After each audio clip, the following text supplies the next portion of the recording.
Sa wakas ay nakaharap sa kanya si Beast Train. Hawak ang nasugatan niyang balikat, nabigla siya sa paglala ng sugat sa halip na gumaling sa sarili at sinabing ito ay isang bagay na imposible. Sa pagtingin sa mabigat na espada sa kamay ni Jae-hwan, lalong nabigla si Beast Train, nakilalang ito ang overload adapter. Inihayag ni Jae-hwan na isang araw pagkatapos niyang marating ang ika-100 palapag ng tore, nagkaroon siya ng mga pagdududa tungkol sa lugar, kapangyarihan ng Diablo, at sa kanyang sariling lakas bilang isang tao. Di nagtagal, ang kakanyahan ng mundo ay napunit, at ang kanyang mga pagdududa ay nagsimulang bumaba. Sa wakas, naabot niya ang isang yugto kung saan wala na siyang pagdududa. Pagsasabi niyan, naglulunsad siya ng isa pang nakamamatay na pag-atake, na nagiging sanhi ng pag-anod ng Diablo pabalik. Napagtatanto na wala siyang ibang pagpipilian, inalis ni Beast Train ang mga temporal na paghihigpit at ipalabas ang kanyang tunay na malademonyong hitsura. Pagkatapos nito, sinisingil niya si Jae-hwan, na nagsasabi na gagawin niya, at huwag na siyang magmadali at sabihin kay Jae-hwan na sumuko na. Pag-abot kay Jae-hwan, ginamit ni Beast Train ang kanyang matutulis na mga kuko upang saktan ang kanyang mukha at nagsimulang mahiwa kasabay ng kanyang katawan, na naging sanhi ng pagtalsik ng dugo. Dahil doon ay ipinaalam niya na si Jae-hwan ay lubos na kamangha-mangha, kahit na siya ay may mga limitasyon at hindi maaaring lumaban sa isang Diablo na tulad niya. Dahil doon, hindi mabilang na mga tinik ang lumabas mula sa lupa, na tumusok sa katawan ni Jae-hwan at nagpapaisip sa kanya kung ganito ba ang katapusan nito.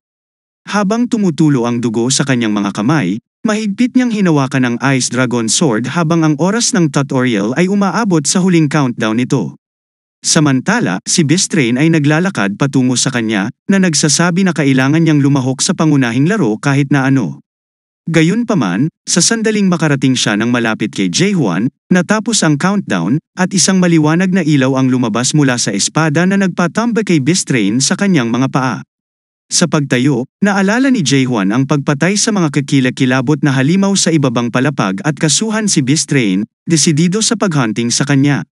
Sa pagtingin sa kapangyarihan ng espada, nabigla si Beast Train, na pagtanto na hindi lamang ito isang adaptasyon, habang ang espada ay nagsimulang maglabas ng mga tama ng kidlat na pamunit sa kanyang katawan. Ito ay humantong sa kanya upang makaranas ng matinding paghihirap at bumagsak sa lupa, habang si Jae-hwan ay inabot sa kanya, na nagsasabi na ang mga tao ay hindi bagay na maaari nilang ipagpalit. Sinabi ni Jae-hwan na hindi sila hamak na mga baseline na magagamit lang nila ayon sa gusto nila at i-digitize, at hindi sila ang mga produkto na ibinebenta para sa pera.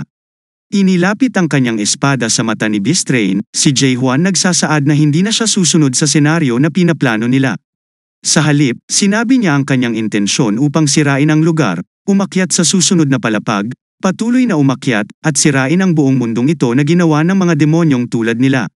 Nang marinig iyon, nagsimulang magmakaawa si Beast Train, huminto siya, na sinasabi na walang ganoong bagay bilang susunod na antas. Gayunpaman, iginiit ni Jae-hwan na ang susunod na antas ay umiiral at ipinapakita na hindi siya simpleng tinawag doon. Naaalala niya ang paghahanap ng mga scribbling sa mga bato at dingding. Habang umaakyat sa sahig at tinawag itong mga scribbling ng paghihirap ng isang artista. Naalala niyang nagbasa siya ng scribble sa 47th floor nang maisip niya kung ang buong tore ay imitasyon lamang ng unang demonyo, ang tuktok na puno ng ilusyon. Naaalala niya ang paghahanap ng isang senyales na tulad nito na marami sa mga palapag at dumating sa conclusion na ang mga scribbling na ito ay ginawa ng lumikha ng tore. Naaalala ang mga senyales na iyon sa puno ng ilusyon. Lumingon si Jae-hwan kay Beast Train at tinanong kung ang lugar na ito ay ang ugat ng puno ng ilusyon, na sinasabi na kung ito ang ugat, dapat may ball din. Sa pagtingin sa kisame, sinabi ni Jae-hwan na maaaring makahanap siya ng paraan sa pamamagitan ng pagsira nito at gamitin ang kanyang espada upang ganap na sirain ang bubong, dahilan para makaramdam ng pagkagulat si Beast Train sa pagkasira ng kanyang tore. Habang nagsisimulang masira ang kisame, mabilis na nararamdaman ng system ang error. Sinusuri ang iba pang mga naglalakad sa tore, at pagkatapos na walang mahanap, tinatapos nito ang sesyon ng tutorial. Pagkatapos ng ilan oras, si Jae-hwan ay dinala sa isang lugar na parang isla, kung saan sinabi niya na sa wakas ay nakuha na niya at natagpuan ang susunod na palapag. Habang siya ay tumitingin sa paligid ng isla, maraming naglalakihang hayop ang biglang lumitaw mula sa loob ang mga puno at pinalibutan siya habang siya ay nakatayo, hawak ang kanyang espada. Biglang tumalon ang isa sa mga halimaw upang salakayin siya, ngunit gumamit siya ng isang bahagyang tulak ng kanyang espada. Nang hindi man lang gumagalaw sa kanyang kinalalagyan upang putulin ang katawan ng hayop sa dalawang bahagi. Matapos patayin ang halimaw, lumingon siya at nakakita ng isa pa sa likuran niya, na siyang mas malaki kaysa sa nauna. Isinasaalang-alang na ang isang bahagyang pag-ulos ay hindi sapat para sa isang malaking halimaw. Mahigpit na hinawakan ni Jae-hwan ang kanyang espada at inilunsad ang isang normal na tulak na pumupunit sa halimaw. Matapos patayin silang lahat, pinutol ni Jae-hwan ang mga hayop. Nang marinig ang kanilang diskusyon, tinanong ni Jae-hwan kung importante ba ang halimaw na ito. Bilang tugon, isa sa kanila ay nagbubunyag na ito ay napakalakas na ito. Tinitipon ang mga sungay, iniisip na ang mga halimaw sa palapag na ito ay higit na mahina kumpara sa mga nauna. Habang ginagawa niya yon ay bigla niyang narinig ang isang boses at tumalikod upang makahanap ng mga nilalang na katulad ng mga dayuhan na nagpapahayag ng kanilang galit sa kanyang ginawang pagpatay sa mga hayop. Bumaling sa kanyang mga kasama, ang nilalang na nangunguna sa grupo. Inutos sa kanila sa isang code language na hindi maintindihan ni Jae-hwan. Pag-unawa sa salitang sungay sa kanyang utos, tinanong ni Jae-hwan kung gusto nila ang mga sungay at mga alok na gumawa ng deal kung saan ibibigay niya sa kanila ang mga sungay kapalit ng impormasyon tungkol sa lugar. Gayunpaman, nang hindi nakikinig sa kanya, ang mga nilalang sumugod ng napakabilis at subukang maglunsad ng isang pag-atake, ngunit nagawa niyang umiwas. Sumisigaw sa kanila, binalaan sila ni Jae-hwan na kung susubukan nilang atakihin siya muli, papatayin niya silang lahat. Gayunpaman, pagkaraan ng ilang oras, napagtanto niya yun hindi sila titigil, kaya napabuntong hininga siya at pinatay silang lahat. Matapos harapin ang mga ito, lumapit siya sa pinuno ng pangkat, nakahiga sa lupa sa bingit ng kamatayan at nagtanong tungkol sa lugar na kinaroroonan nila. Bilang tugon, nagsimulang ipahayag ng nilalang ang kanyang pagkagulat sa kapangyarihan ni Jae-hwan sa parehong code language. Nakaka-frustrate para kay Jae-hwan. Hinawakan niya ang mga antena na lumalabas sa kanyang ulo, dahilan para mapasigaw siya, at hinihiling na magsalita siya sa isang wikang naiintindihan niya. Bilang tugon, kinagat ng nilalang ang sariling dila at namatay, na iniwan kay Jae-hwan ang mga katanungan na mayroon silang malakas na paghahangad, kahit na higit pa sa kanyang mga inaasahan. Tinitingnan ang mga sirang antena sa kanyang kamay, gumawa siya ng isang buhangin at inilagay ang mga ito sa loob. Pagkatapos nito, nagsimula siyang maghanap ng anumang mahalaga mga bagay na makapagbibigay sa kanya ng impormasyong hinahanap niya. Habang naghahanap, nakakita siya ng isang maliit na pouch na lumalabas na isang maliit, dimensional na backpack may kakayahang mag-imbak ng malaking bilang ng mga bagay sa isang limitadong espasyo. Isinasaalang-alang na ito ay katulad ng isang inventaryo. Sinabi ni Jae-hwan na ito ay isang magandang item, bilang hindi niya nagamit ang interface system simula nang makalabas siya ng tore. Inilagay ang mga sungay sa loob ng pouch, sa palagay niya ay inaasahan niyang gagamitin ang interface system ng iba pang dimensional na mundo tulad ng makapangyarihang lupain, na naging kasinungalingan lamang. Nakahanap din siya ng maraming kulay na mga bato ng iba't ibang hugis sa kanilang pag-aari, na lumalabas na mga espiritong bato na posibleng magpapataas ng tiyak na dami ng espiritong enerhiya. Kinukolekta ang mga bato mula sa lahat ng mga nilalang, tumingin si Jae-hwan sa kanila. Binabanggit na ang lahat ng mga nilalang ay may isa sa mga batong ito. Itinuturing na mahalaga ang mga ito, inilagay din niya ang mga ito sa backpack. Bumaling sa mga bangkay ng mga hayop, naisip ni Jae-hwan na mayroon siyang napakaraming bagay na iimbak at iniisip kung dapat ba niyang itapon ang mga hayop. Pagkaraan ng ilang oras, nagpapatuloy siya at nagsimulang kolektahin ang lahat ng mga item na mahahanap niya sa isla, kabilang ang iba't ibang mga armas, prutas, at iba pang mga nakakain na item. Habang tumitingin sa isla, nakita ni Jae-hwan ang isang mapa at binuksan ito. Napagtantong ito ang mapa sa puno ng ilusyon, na tinutukoy bilang kaguluhan. Sa pagtingin sa mapa, naisip niya na ito ay isang lugar na hindi makukuha sa impormasyon na ang binigay sa kanya ng demonyo. Samantala, sa ibang bahagi ng isla, ang parehong mga naglalakihang hayop ay nasa gitna ng isang labanan laban sa isang grupo ng mga tao na pinamunuan ng isang babae. May malupit na ngiti sa kanyang mukha, inihagis niya ang kanyang punyal sa direksyon ng halimaw, na aksidenteng tumama sa isang miyembro ng kanyang grupo. Humihingi ng paumanhin para doon, sinabi niya na siya ay manghuli ng hiwalay sa kanila at lalakad palayo, habang ang nasugatan ay nakaramdam ng galit sa kanyang malamaya na mga galaw. Maya-maya, narinig na naman nila ang boses niya at napalingon sila na bigla. Sa harap nila ay dumarating ang isang dambuhalang bihorn beast na sumusunod sa babae, na nagpapaunawa sa kanila na mayroon siya ginulo ang gayong kakilakilabot na nilalang at nagdadala ng panganib sa kanila. Habang pinag-iisipan nila kung paano ito haharapin, pinagmamasdan sila ni Jae-hwan, na sinasabing ang babae ang mukhang pinakamalakas sa kanila at iniisip kung masama ba ang pakikitungo nila sa isa't isa. Iniisip niya na mamamatay sila kapag nagpatuloy ito at nagtataka kung paano nila nagawang alisin ang mga bangungot sa tore gamit ang kanilang antas ng kasanayan. Sa sandaling iyon, ang taong nasugatan ng sandang ng babae ay pinakawalan ang kanyang kakayahan, ang Breath of the Fire King, at itinuro ito patungo sa halimaw. Muling namagitan ang babae, na sinasabing tutulong din siya, ngunit sa halip na salakayin ng halimaw, sinaktan niya muli ang parehong tao, na naging sanhi ng pagkadisorient ng kanyang pag-atake.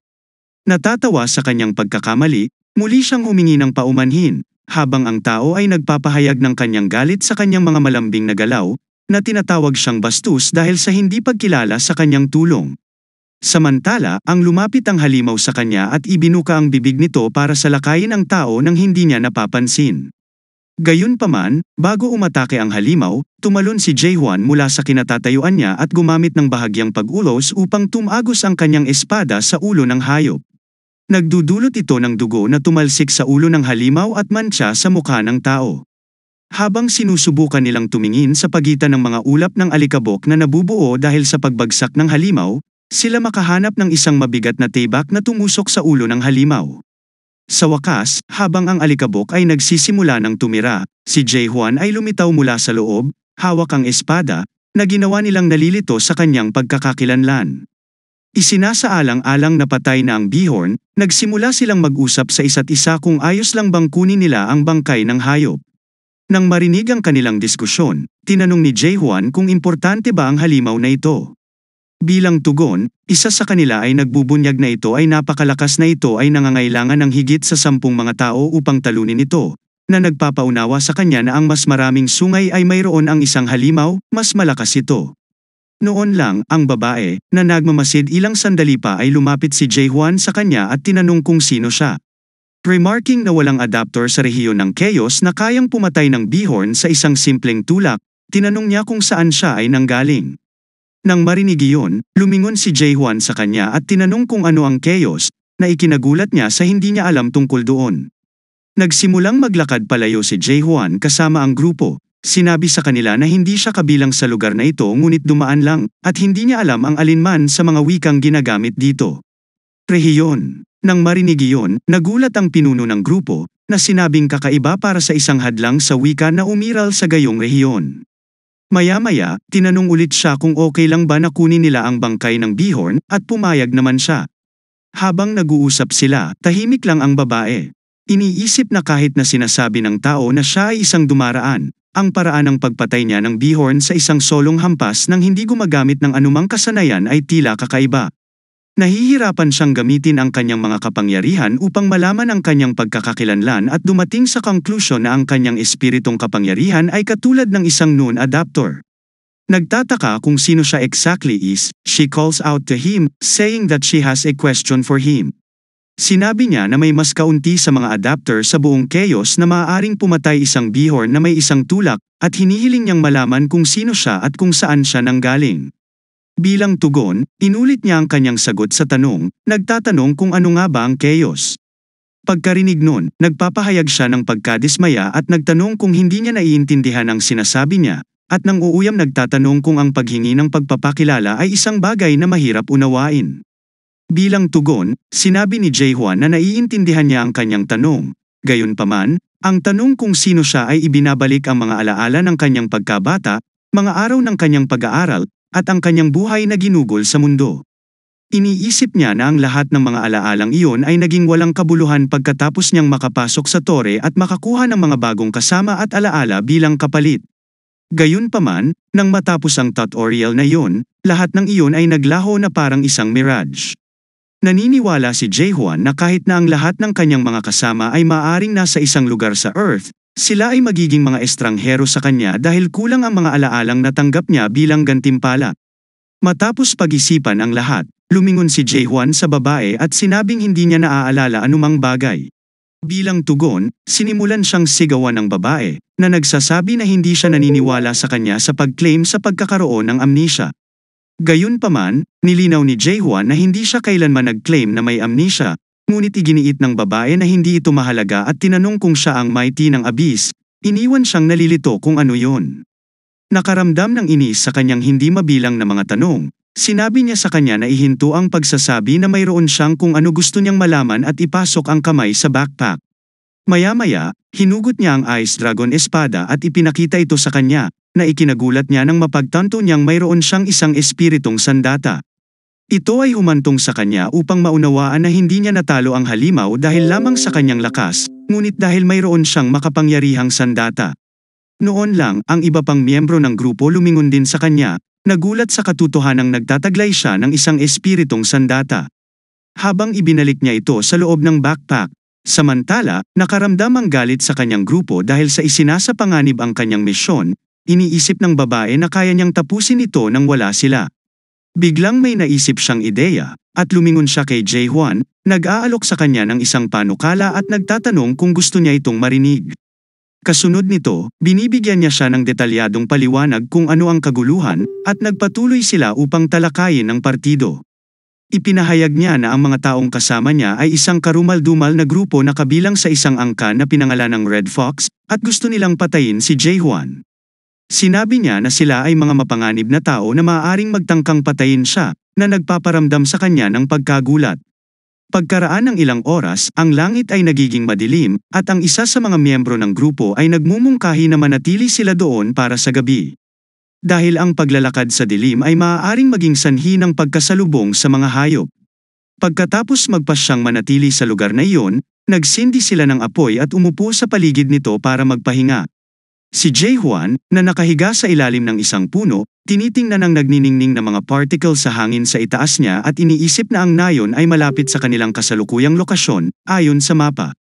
Habang hawak niya ang isa sa mga particle sa kanyang kamay, nakatanggap siya ng isang abiso na nakamit niya ang ikalawang yugto ng paggising at may-ari na ngayong maunawaan kung ano ang pinag-uusapan o iniisip ng mga tao. Tungkol sa kanya, gamit ang bagong kasanayang ito, nalaman niya ang tungkol sa talakayan ng grupo tungkol sa kanya at nalaman na itinuturing nila siyang pangkaraniwan. Taong nakakapatay lamang ng malalaking halimaw dahil sa kanyang sandata. Nang marinig ni Jae-hwan ang kanilang pag-uusap, napagtanto ni Jae-hwan na ang kanilang intensyon ay hindi maganda at nag-iisip na matatakot sila kung malaman nilang nakuha niya ang sandata na ito sa ugat ng puno ng ilusyon. Nagulat din siya sa pagpuntirya ng mga tao para sa mga kagamitan sa tore na tila hindi masyadong mahalaga sa kanya. Nakatingin sa mabituing kalangitan, naisip niyang ang lugar na ito ay tila hindi ang pinakamakapangyarihang lupain. Sa sandaling iyon, ang grupo ng mga taong nakaupo sa paligid ng apoy ay bumangon at nagsimulang tumakbo patungo sa kanya. Habang siya ay nakahiga ng mahinahon. Sa pagmamasid sa kanyang kalmadong kilos, ang babae ay nagtanong kung bakit siya ay nagsisinungaling ng ganyan, na itinuturo na ang mga tao ay lumalapit sa kanya.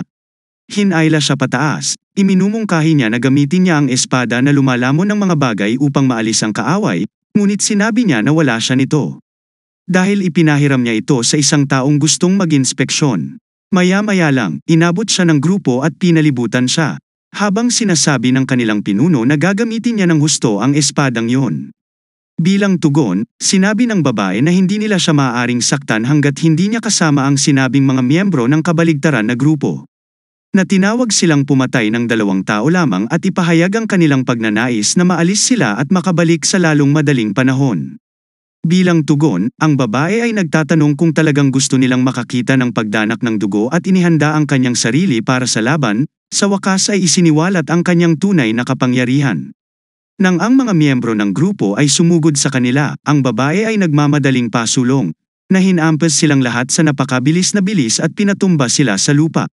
Pagkatapos ay ibinato niya ang isang punyal isa sa kanila, na tumusok sa kanyang noo, na humahantong sa kanyang kamatayan. Sa pagsasabing galit na galit siya sa ngayon, ibinabato niya ang hindi mabilang na mga punyal sa direksyon ng iba pang miyembro ng grupo, na nagsasabi na mula noon, lahat sila ay magdaranas ng isang kakilakilabot na kapalaran. Napagtanto na ang kanyang intensyon ay upang patayin sila mula pa sa simula. Ang pinuno ng kabaligtarang grupo ay tumawa bilang tugon, na nagsasabi na walang paraan ang mga anino na mandirigma ay kumilos para sa mga kaawa-awang tao, at pinagputol-putol niya ang lahat ng kanyang punyal. Hawak ang mabigat na espada ni Jae-hwan, sinabi ng tao na dapat ay nakatanggap siya ng pribadong kahilingan, na haantong sa kanya upang patayin ng mga ito. Habang tinitingnan niya ang espada, sinabi niya na gusto niyang harapin siya gamit ang isang espiritong sandata, habang siya ay tumetawa, na nagsasabi na ginawa niya ang lahat ng pag-iingat. Sa sandaling iyon, mas maraming tao ang nagsimulang lumitaw sa kanilang paligid, at napagtanto niyang lahat sila ay mga bihasang adapter at may bilang na hindi bababa sa 40. Nagulat siya, habang ang pinuno nagsasaad na kailangan niyang gumawa ng pag-iingat para sa pakikipaglaban sa isang anino na mandirigma at isang taong pumatay ng bihon sa isang solong strike. Sinabi pa niya na kung alam niyang madali niyang makukuha ang sandata ng espiritu, hindi niya tatawagan ang kanyang amo para sumali sa laban. Noon lang, isang dambuhalang hybrid na nilalang ng tao lumilitaw sa likod nila, na kinikilala ng babae ang itim na fox, at tinanong niya kung mayroon siyang libreng oras upang makilahok sa maliliit na labanan. Bilang tugon, sinabihan siya ng Black Fox na isaalang-alang ang isang karangalan na makilala siya, tinawag siyang mangkukulam ng massacre. Sinabi niya na higit sa kalahati ng angkan ng Red Fox ang nagtipon upang tugisin siya, habang sinisingil siya ng mga miyembro ng kanyang angkan. Sa pagpuna na ito ay talagang isang karangalan para sa kanya, sinabi ng babae na dahil marami siyang libreng oras, dapat siya'y maghintay at makita. Gayunpaman, lihim niyang iniisip na hindi siya sigurado tungkol sa pagkatalo sa kanya sa one-on-one na labanan dahil isa siyang third stage adapter. Paglingon kay Jae-hwan, humingi siya ng tawad at sinabing hindi niya ito mapoprotektahan. Binato niya ang isang bangungot na bato sa kanyang direksyon, na sinasabi sa kanya na kunin ito at tumakbo. Hawak ito sa kanyang kamay, tinanong ni Jae-hwan kung ano iyon, at ang babae ay tumugon na ito ay isang pabalik na bato, na ginagamit niya upang makatakas sa pinakamalapit na kastilyo.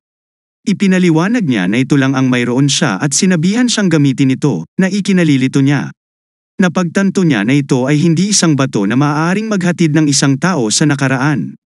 Ngunit isang bato na maaaring magligtas ng isang tao sa kasalukuyan, at mahigpit niyang isinara ang kanyang kamay sa paligid nito. Sa pag-alala sa kalunos-lunos na wakas ni Yunhwan, naisip ni Jae-hwan na kung sa halip na ang peking batong iyon, ang batong ito ang ibinigay niya kay Yunhwan, maliligtas sana siya. Paglingon sa babae, siya nagtatanong kung pipiliin niyang bumalik sa nakaraan kung magkakaroon siya ng pagkakataon. Nang marinig ang tanong, sinabi ng babae na hindi ito ang oras para magtanong ng mga ganoong bagay at matatag na tugon na tiyak na hindi na siya babalik sa nakaraan. Naniniwala siya na sinubukan niya ang kanyang makakaya sa buhay, at kung siya ay mamamatay, ito ay magpapatuloy sa araw na iyon, at tatanggapin niya ito nang hindi naghahangad na baguhin ang nakaraan. Bilang tugon, ipinatong ni Jae-hwan ang kanyang kamay sa kanyang balikat, tiniyak sa kanya na hindi siya pupunta mamatay sa araw na iyon. Pagkatapos ay inilabas niya ang kanyang suppressing dragon sword, nagulat siya, at mabilis tumalon upang maglunsad ng isang pag-atake habang patuloy siyang nakatayo doon. Gamit ang kanyang espada, pinapatay niya ang lahat ng kaaway na dumarating sa kanya at patuloy na sumusulong. Sa pagmamasid dito, isinaaktibo ng Black Fox ang kanyang kakayahan, ang 14 na formation ng Flame King, na nag-charge. Ang mga sandata ng lahat ng miyembro ng kanyang angkan gamit ang kanyang kapangyarihan. Gayunpaman, sinasalungat ni Jae-hwan ang kanyang kakayahan, ang Lost Enchantment, na walang kahirap-hirap na pumatay ang buong grupo sa loob ng ilang sandali nang hindi nila namamalayan ang nangyari. Sa wakas ay nakarating sa Black Fox, tinusok ni Jae-hwan ang espada sa kuko ng nilalang, na nagdulot ng matinding paghihirap. Ito ay nag-iwan sa pinuno ng grupo sa lubos na pagkabigla, habang si Jae-hwan, pagkatapos patayin ang itim na fox, ay humakbang patungo sa kanya at dinala ang kanyang kamay pasulong. Habang kinukuha ni Jae-hwan ang kanyang spirit sword mula sa tao, ang natitirang mga miyembro ng grupo ay nagsimulang tumakas upang iligtas ang kanilang buhay. Samantala, mahigpit na hinawakan ni Jae-hwan ang espada at ginamit ang light stab para magtaas ng parang buhawi na bagyo na pumupunit sa katawan ng mga tumetakas na tao. Saksi ang napakalaking kapangyarihang ito, ang babae nakakaramdam ng pagkagulat. Itinuring niya itong isang tanga na ginawa ang kanyang sarili na mahina sa kanila at walang pakiramdam ng panganib. Taliwas sa kanyang inaasahan, si Jae-hwan pala ay isang napakalakas na tao sa katotohanan.